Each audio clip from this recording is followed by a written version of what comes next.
utility is about the least interesting reason for buying a new car. There's no exhilaration in signing up for 60 months of financing on an appliance that will never inspire passion. There's no joy in looking forward to taking something for granted. So, here's the second generation 2018 Nissan Leaf, the all-electric future of ordinary. Don't get excited. No, really. Don't get excited. While much has evolved from the first to second generation Leaf, it's what hasn't changed that's most important.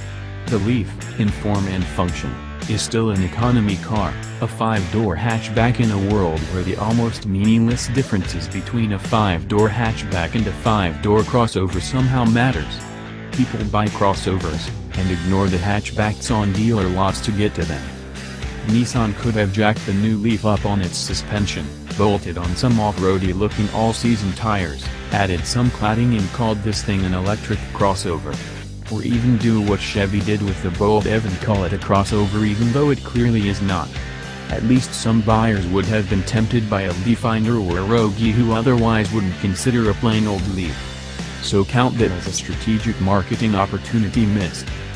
That in mind, and based on about 20 minutes of driving around Las Vegas on a steamy Wednesday afternoon with 3 people, including a Nissan product nanny, in the car, there's plenty to be impressed with about the new Leaf.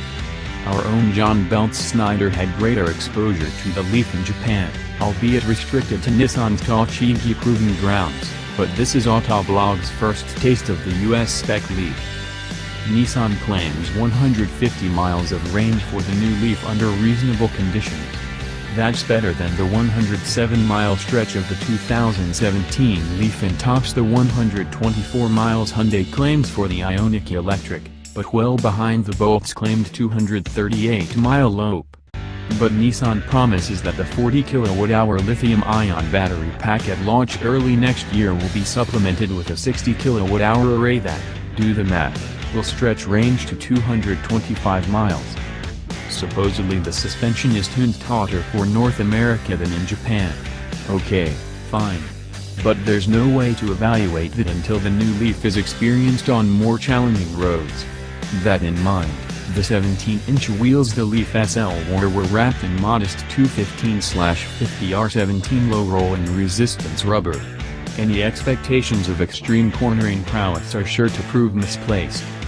So instead of driving engagement, the new Leaf is